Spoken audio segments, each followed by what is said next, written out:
जळगावच्या परधाडा येथील रेल्वे अपघातामध्ये मैतानमध्ये काही नेपाळच्या व्यक्तींचा सुद्धा समावेश होता।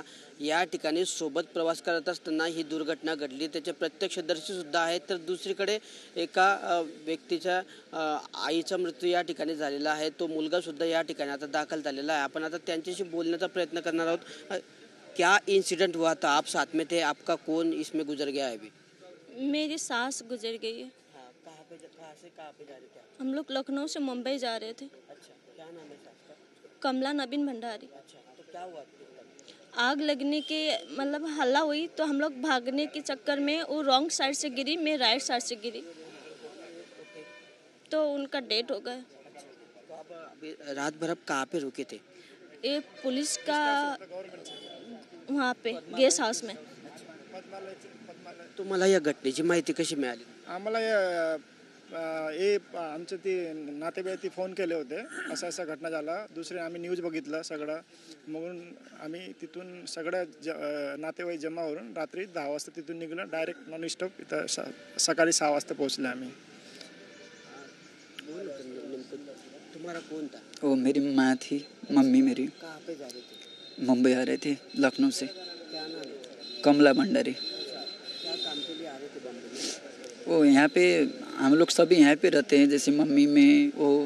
बम्बई में? हाँ। लखनऊ का क्यों गए थे? काम के लिए? नहीं, नेपाल से यहाँ पे आ रहे थे जी। 1 महीने पहले ही नेपाल गई थी जी। तो ये मालूमात कैसे हुई? मुझे इन्होंने कॉल किया, ये साथ में आई थी 2 जन घर से, तो इन्होंने मेरे को अचानक कॉल किया कि ऐसा ऐसा हो गया। उसके बाद उनका ससुर मर गया था तो नेपाल गई थी वो। नेपाल उनका ससुर मर गया तो नेपाल गई थी। हाँ, आज कितने दिन हुआ उनको? 25-30 दिन हुआ, 1 महीना जी। आ रही थी। तो अभी जो अभी बॉडीज है, उनकी डेड बॉडीज है, वो आप कहाँ कैसे लेके जाने वाले? कुछ यहाँ पे अधिकारियों ने, प्रशासन ने आपको कुछ इन्फॉर्म किया है क्या? नहीं, हम लोग तो अभी यहाँ पे पहुँचे हैं। हम वही चाहते हैं कि वो कुछ हमारी मदद करे और हम उनको नेपाल लेके जाए जी। या ठिकाणी आपण बघितलं की एका घटनेमध्ये एकाची सासूचा मृत्यू झालेला आहे, तर दुसऱ्या ठिकाणी त्याच्या आईचा या ठिकाणी मृत्यू झालेला आहे। त्याची आई जी आहे ती सासऱ्यांच्या अंत्यविधीसाठी गेलेली होती आणि तो आटपून मुंबईला येत असतानाच ही दुर्घटना घडली आणि त्या घटनेमध्ये त्याचा मृत्यू झालेला आहे।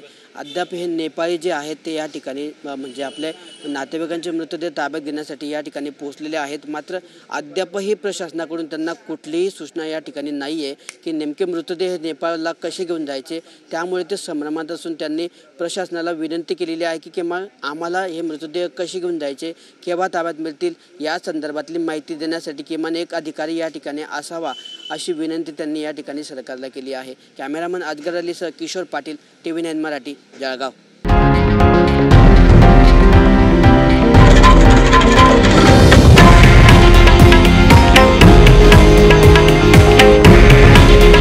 हे आहे देशातील नंबर 1 न्यूज नेटवर्क आणि आपण पाहत आहात TV9 मराठी।